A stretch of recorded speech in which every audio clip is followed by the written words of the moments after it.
सोनाली फोगाट की जो हत्या हुए 2 साल हो गए हैं, तो ऐसे में हमारे साथ सोनाली फोगाट की बहन है रुकेश पूनिया, जो जो सोनाली फोगाट का जो मामला है, केस है, उसमें भी लड़ाई रही है। और साथ के साथ सोनाली फोगाट की इच्छा थी कि यहाँ से वो चुनाव भी लड़े, और एक बार वहां से आदमपुर क्षेत्र से अपना चुनाव लड़ चुकी। तो ऐसे में रुकेश पूनिया हमारे साथ हैं, इनसे बातचीत करते हैं कि जो अपने जो कांग्रेस पार्टी से आवेदन किया है और लगातार आप लोगों से मिल रहे हैं, कैसे देखते हैं आदमपुर में क्या क्या समस्याएं देखते हैं? देखिए प्रवीण जी, पहले तो मैं आपको नमस्कार करती हूँ और आपके सभी दर्शकों को मैं नमस्कार करती हूँ। देखिए, जैसा अभी चुनावी दौर चल रहा है, तो हल्के में हमारा जाना आना होता है, तो हम हल्के में ही रहते हैं। तो लोगों की बहुत सारी समस्याएं हैं, और समस्याएं आज से नहीं है, काफ़ी दिनों से लंबी समस्याएं हैं, लेकिन उनका कोई समाधान नहीं हुआ है अब तक। कोई ऐसी समस्या नहीं है कि जो आदमपुर में नहीं हो। तो ये बताएं, जैसे आप जब सोनाली फोगाट जब चुनाव लड़ा, उन्होंने चुनाव लड़ा था, आप साथ भी रही थी, लगातार उनके साथ रही है, और अब आपने इच्छा जताई है चुनाव लड़ने की, क्या कहेंगे? देखिए, 2019 में हमने विधानसभा का आदमपुर से चुनाव लड़ा था। लेकिन हमारी तैयारी नलवा विधानसभा से हमारी तैयारी थी, लेकिन एंड टाइम में 20 ही दिन हमारे पास थे, तो हमें आदमपुर विधानसभा मिली थी। तो दीदी का जैसे सारा सब कुछ काम-वाम तो अमन जी देखते थे, क्योंकि जीजू नहीं थे, एक्सपायर हो चुके थे उस टाइम। तो सब कुछ मैं उनकी छोटी बहन, तो हमने ही सँभाल रखा था इलेक्शन। तो इस इलेक्शन में दीदी ने बहुत मेहनत की, हम सब ने मिलकर बहुत मेहनत की, और हमें 35,000 वोट मिले थे। तो ये वोट कोई बीजेपी पार्टी के नहीं थे, ये हमारे पर्सनल वोट थे।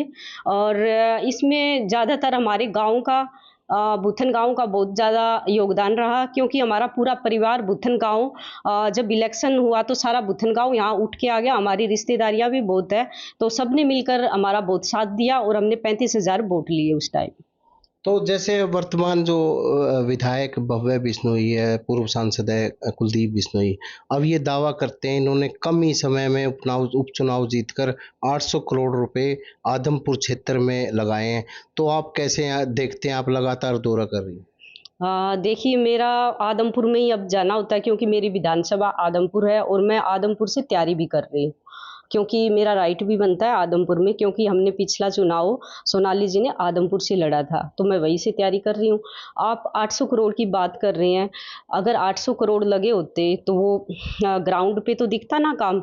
और मैंने अभी एक न्यूज़ में देखा था, वो कह रही हैं कि कागज़ों में हमने भी मेंशन कर रखा है, 800 करोड़ का काम है, फाइलों में हमने कर दिया।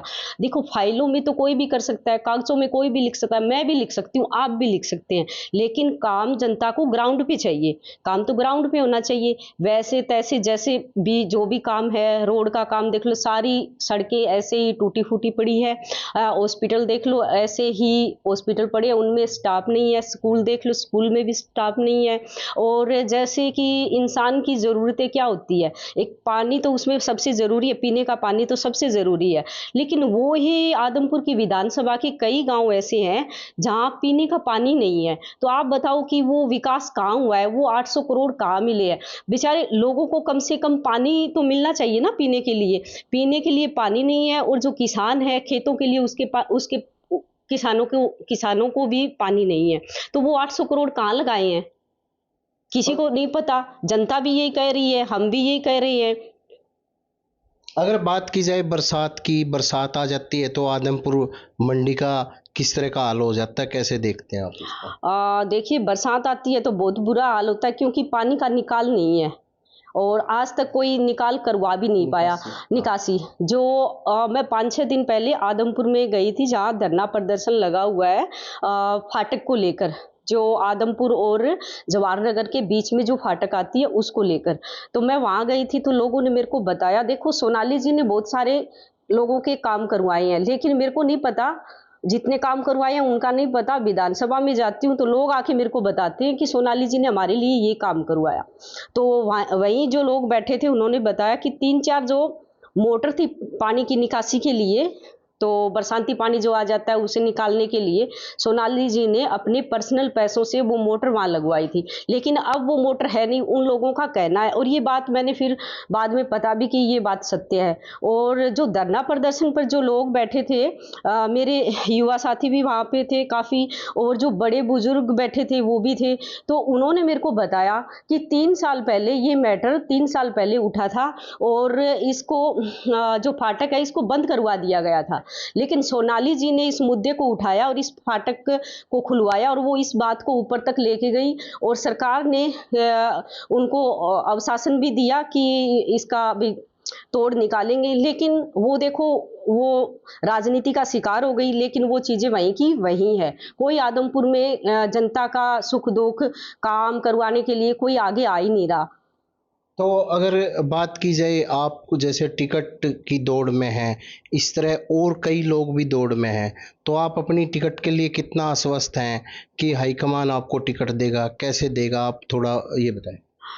देखिए, टिकट की दौड़ में हर विधानसभा से बहुत सारे कैंडिडेट हैं, तो वो अपनी अपनी बातें रखते हैं। जैसे तो मैंने भी अपनी बात रखी है हाईकमान के आगे।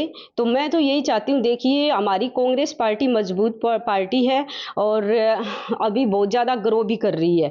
तो हर जिस कैंडिडेट को भी पार्टी उतारेगी तो कांग्रेस पार्टी के वोट तो उनके साथ है ही है, लेकिन मेरा एक अलग से है, क्योंकि मैं सोनाली फोगाट की सगी बहन हूँ। हमने 2019 में चुनाव लड़ा था और 35,000 वोट हमने, हमारे पर्सनल वोट है, ना कि वो बीजेपी की वोट है। बीजेपी के 10-15 हज़ार वोट थे। हर बार इलेक्शन होते हैं तो हर बार कैंडिडेट इतने ही वोट लेके आता है। लेकिन सोनाली जी हारने के बाद भी 3 साल आदमपुर विधानसभा में रही, लोगों के कार्य करवाए और वो एक राजनीति का शिकार हो गई। तो हमारा ये प्लस पॉइंट है, लोगों की सहानुभूति है हमारे साथ और लोग चाहते भी है कि सोनाली जी को इंसाफ मिले और उनके घर से कोई कैंडिडेट आए। और सबने मिलकर, हमारी फैमिली ने सबने मिलकर ये फैसला लिया कि राजनीति विरासत रुकेश पूनिया आगे बढ़ाएगी। तो वो मैं अब आगे बढ़ा रही हूँ और प्रशासन से भी मैं यही मांग करती हूँ कि मेरी इस बात पे गौर किया जाए और हाईकमान से, और मुझे एक बार जरूर मौका दे।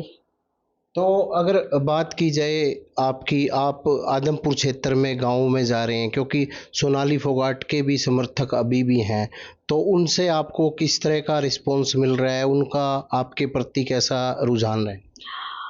देखिए, जो समर्थक थे और सोनाली फोगाट के, हमारे सोनाली फोगाट के एक ही बात है, जो उनका मुझे समर्थन मिल रहा है ना, उसी दम पे मैं आगे बढ़ रही हूँ। अगर मेरे पीछे कोई पब्लिक नहीं होती तो देखिए किसी की हिम्मत नहीं बढ़ती आगे बढ़ने के लिए, लेकिन वो मुझे हौसला देते हैं आगे बढ़ने के लिए। सभी ये कहते हैं कि आप आगे बढ़े, हम आपके साथ हैं। तो उसी हौसले के साथ मैं आगे बढ़ रही हूँ और सोनाली जो जी का जो सपना था आदमपुर विधानसभा को विकास करवाना, उस सपने को लेके मैं चल रही हूँ और ये सपना जरूर पूरा करूंगी। जैसे अगर मान लो आपको प्रतिनिधित्व टिकट मिल जाता है और प्रतिनिधित्व मिलता है, तो आप आदमपुर के लिए क्या ऐसा रोल मॉडल बनाना चाहती है? आदमपुर में आप क्या करना चाहती है? इस तरह का क्या आपने सोचा है? देखिए, आदमपुर की बहुत सारी समस्याएं हैं। मैं सबसे पहले तो देखिए, पीने का पानी नहीं है, वहाँ पीने का पानी का सिस्टम प्रबंध करवाऊंगी और जो मेरे किसान भाई हैं उनके लिए भी पानी का प्रबंध करवाऊंगी। रोड है वो भी टूटे फूटे पड़े हैं और एक बहुत ज़्यादा समस्याएं, वहाँ जो लड़कियां कॉलेज में जाती है, स्कूलों में जाती है, तो मेरा जैसे मिलना लेडीज़ों से बहुत ज़्यादा लेडीज़ों से होता है। मैं उनके घर अंदर तक जाकर उनसे बात कर पाती हूँ, जेंट्स नहीं कर पाते। तो वो मेरे को ये समस्याएं कहती है कि हमारी बच्चियां बाहर पढ़ने के लिए जाती है तो उन्हें बहुत सारी समस्याओं का सामना करना पड़ता है। तो वो एक लड़कियों के लिए अलग से बस की सुविधा, तो बहुत सारी सुविधाएं हैं। प्रवीण जी, मैं क्या क्या बताऊं आपको। जो हमारी सरकार आएगी और मुझे अगर मौका मिला तो मैं आदमपुर विधानसभा का विकास जरूर करवाऊंगी, मेरा यही सपना है। कुलदीप बिश्नोई का ये कहना है कि जो विपक्ष है उनको विकास दिखाई नहीं देता, आंखों पे पट्टी बंधी हुई है और एक वो बड़ा घराना भी है। आप कैसे देखते हैं इसको? देखिए, कुलदीप जी ये कहते हैं कि विकास विपक्ष को नहीं दिखाई देता। अरे विपक्ष को तो चलो नहीं दिखाई देता, विपक्ष है अपनी बात रखेगा। अरे कम से कम लोगों को तो दिखाई देना चाहिए ना, लोगों को दिखाई नहीं दे रहा। विपक्ष की तो आप बात छोड़िए, लोगों को दिखाई नहीं दे रहा, किसी को नहीं दिखाई दे रहा, क्योंकि विकास है ही नहीं आदमपुर में। विकास करवाया ही नहीं तो होगा कैसे, दिखाई कैसे देगा।